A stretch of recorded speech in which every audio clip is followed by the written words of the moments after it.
ഇന്ന് ഒരു ഉപ്പുമാവിൻ്റെ റെസിപ്പിയാണ് ഞാനിവിടെ ചെയ്യുന്നത്.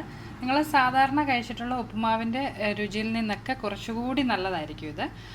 നമ്മളിതിൽ ഒന്ന് രണ്ട് സ്പെഷ്യൽ ഇൻഗ്രീഡിയൻസ് ഒക്കെ ചേർക്കുന്നുണ്ട്. അതുപോലെ നല്ല സോഫ്റ്റാണ്. അപ്പോൾ ഇതെങ്ങനെയാണ് തയ്യാറാക്കുന്നത് നമുക്കൊന്ന് നോക്കാം.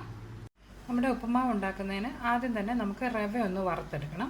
ഞാനിവിടെ 1 കപ്പ് റവ കൊണ്ടുള്ള ഉപ്പുമാവാണ് കാണിക്കുന്നത്. ഈ റവ വറുക്കുന്നതിൻ്റെ കൂട്ടത്തിൽ ഞാനൊരു 1 ടീസ്പൂണോളം നല്ല ജീരകം ഒന്ന് ആഡ് ചെയ്യുകയാണ്. സാധാരണ നമ്മൾ ചെയ്യുന്ന ഉപ്പുമാവിൽ ഒരിക്കലും അങ്ങനെ ജീരകം ആഡ് ചെയ്യാറില്ല.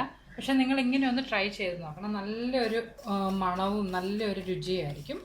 ഇത് ഒരു ലോ ഫ്ലെയിമിലൊന്ന് നമുക്ക് നന്നായിട്ട് വറുത്തെടുക്കാം. ഈ റവ അങ്ങ് കളറ് മാറുമോ കരിഞ്ഞു പോവുമോ ഒന്നും ചെയ്യരുത് കേട്ടോ.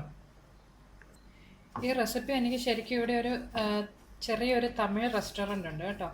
അവിടുത്തെ ബ്രേക്ക്ഫാസ്റ്റ് ആണ് ഈ ഉപ്പുമാവ്. നല്ല ടേസ്റ്റിയാണ്. അപ്പോൾ അങ്ങനെ അവിടെ നിന്ന് നോക്കി അവരോട് ചോദിച്ചാണ് ഞാനിത് എങ്ങനെയാണെന്ന് നോക്കിയെടുത്തത് കേട്ടോ. നിങ്ങൾ ഇതുപോലെ ഒന്ന് ട്രൈ ചെയ്ത് നോക്കണം.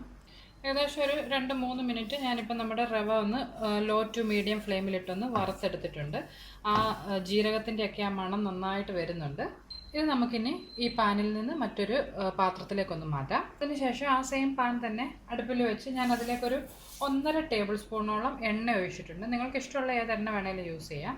എണ്ണ ഒന്ന് ചൂടായി വരുമ്പോൾ അതിലേക്ക് ഒരു 1/2 ടീസ്പൂൺ കടുക് വന്നിട്ട് പൊട്ടിച്ചെടുക്കണം. ഈ കടുക് ഒന്ന് പൊട്ടിയതിന് ശേഷം അതിലേക്ക് ഒരു ടീസ്പൂണോളം ഉഴുന്നുപരിപ്പൊന്ന് ചേർത്ത് കൊടുക്കുന്നുണ്ട്.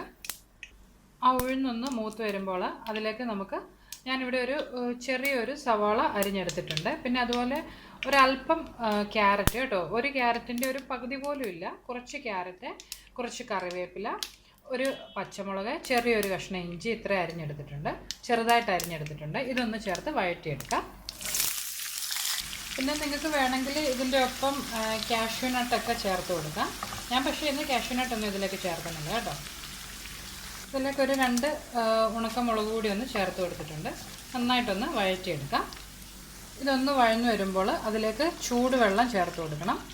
നമ്മൾ ഏത് കപ്പിനാണോ റവ എടുത്തിട്ടുള്ളത് അതിൻ്റെ ഇരട്ടി, അതായത് ഞാനിപ്പോൾ 1 കപ്പ് റവയാണ് എടുത്തിട്ടുള്ളത്. അപ്പോൾ ആ സെയിം കപ്പിൽ 2 കപ്പ് വെള്ളം ഇതിലേക്ക് ഒഴിച്ചു കൊടുത്തിട്ടുണ്ട്. ചൂടുവെള്ളമാണ് ഒഴിച്ചിട്ടുള്ളത്. പിന്നെ നമ്മൾ സാധാരണ ഒരിക്കലും ഉപ്പുമാവിൽ ചേർക്കാത്ത ഒരു ഇൻഗ്രീഡിയൻ്റ് കൂടി ഞാനിതിലേക്ക് ചേർക്കുന്നുണ്ട്. ആ 2 കപ്പ് വെള്ളം കൂടാതെ 1 കപ്പ് പാൽ കൂടി ചേർത്തിട്ടുണ്ട്. ഇപ്പം നിങ്ങൾക്ക് എൻ്റെ വീഡിയോയ്ക്ക് ഒരു ഡിസ്ലൈക്ക് അടിക്കാൻ തോന്നുന്നുണ്ടായിരിക്കും അല്ലേ? പക്ഷേ നിങ്ങൾ ഒരു തവണ ഇങ്ങനെ ഒന്ന് ട്രൈ ചെയ്ത് നോക്കുക. ഈ പാലിൻ്റെ ആ ടേസ്റ്റോടെ വരുമ്പോൾ നമ്മുടെ ആ ഉപ്പുമാവിന് കുറച്ചുകൂടി ടേസ്റ്റ് ആയിരിക്കും കേട്ടോ. ഇങ്ങനെ നിങ്ങൾ ഇതുവരെ ട്രൈ ചെയ്തിട്ടുണ്ടാകത്തില്ല. പക്ഷേ ഇതുപോലെ ഒരിക്കലൊന്ന് ട്രൈ ചെയ്ത് നോക്കുക. നമുക്കിതിനെ ഒന്ന് തിളപ്പിച്ചെടുക്കണം. ഇപ്പോൾ ടോട്ടൽ 2 കപ്പ് വെള്ളവും 1 കപ്പ് പാലുമാണ് ഞാനിതിലേക്ക് ചേർത്തിട്ടുള്ളത്. പിന്നെ നമ്മൾ ഇതിലേക്ക് ഡയറക്റ്റ് ഇനി ഉപ്പ് ചേർക്കരുത്. ഡയറക്റ്റ് ഉപ്പ് ചേർത്തിട്ടുണ്ടെങ്കിൽ പാല് ചിലപ്പോൾ അങ്ങ് പെട്ടെന്ന് പിരിഞ്ഞു പോകും. അതുകൊണ്ട് നമ്മളിവിടെ വറുത്ത് വെച്ചിട്ടുള്ള ഈ റവയിലേക്ക് ആവശ്യത്തിനുള്ള ഉപ്പൊന്ന് ചേർത്ത് കൊടുക്കുക. ഇത് നന്നായിട്ടൊന്ന് ഈ റവയുമായിട്ട് മിക്സ് ചെയ്തിട്ട് അങ്ങനെ വേണം നമ്മളിതിലേക്ക് ഉപ്പ് ചേർക്കാൻ കേട്ടോ. അപ്പോൾ നമ്മുടെ പാലിവിടെ നന്നായിട്ട് തിളച്ചിട്ടുണ്ട്. ഇനി അടുപ്പിൽ തീ ഒരു മീഡിയം ഫ്ലെയിം ആക്കിയതിന് ശേഷം ഇതിലേക്ക് നമ്മുടെ റവ ഒന്ന് ചേർത്ത് കൊടുക്കാം. നന്നായിട്ടൊന്ന് യോജിപ്പിച്ചതിന് ശേഷം ഒരു 2-3 മിനിറ്റ് ഒരു മീഡിയം ഫ്ലെയിമിൽ ഇതൊന്ന് കുക്ക് ചെയ്യണം. അതിനുശേഷം തീ അങ്ങ് ഓഫ് ചെയ്യണം.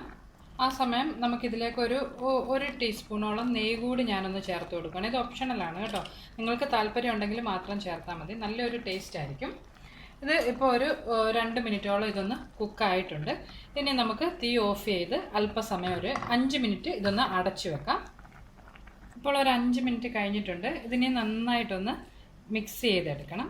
ആ നെയ്യ് എല്ലായിടത്തും എത്തുന്നതിന് വേണ്ടിയിട്ട് നന്നായിട്ടൊന്ന് മിക്സ് ചെയ്തതിന് ശേഷം നമുക്കിത് നല്ല ചൂടോടുകൂടി തന്നെ സെർവ് ചെയ്യാവുന്നതാണ്.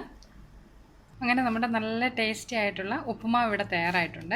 ആ ജീരകവും അതുപോലെ നമ്മൾ പാലും ഒക്കെ ചേർത്തിട്ടുള്ളതുകൊണ്ട് നല്ല ടേസ്റ്റിയാണ്. ട്രൈ ചെയ്ത് നോക്കുക, തീർച്ചയായിട്ടും ഇഷ്ടപ്പെടും. അപ്പം നിങ്ങൾക്ക് എൻ്റെ യൂട്യൂബ് വീഡിയോസൊക്കെ ഇഷ്ടമാകുന്നുണ്ടെങ്കിൽ നിങ്ങൾ മറക്കാതെ അന്നൂസ് റെസിപ്പീസ് എന്നുള്ള എൻ്റെ യൂട്യൂബ് ചാനൽ സബ്സ്ക്രൈബ് ചെയ്യണം കേട്ടോ. നമുക്കപ്പോൾ മറ്റൊരു റെസിപ്പിയുമായിട്ട് വീണ്ടും കാണാം. ബൈ.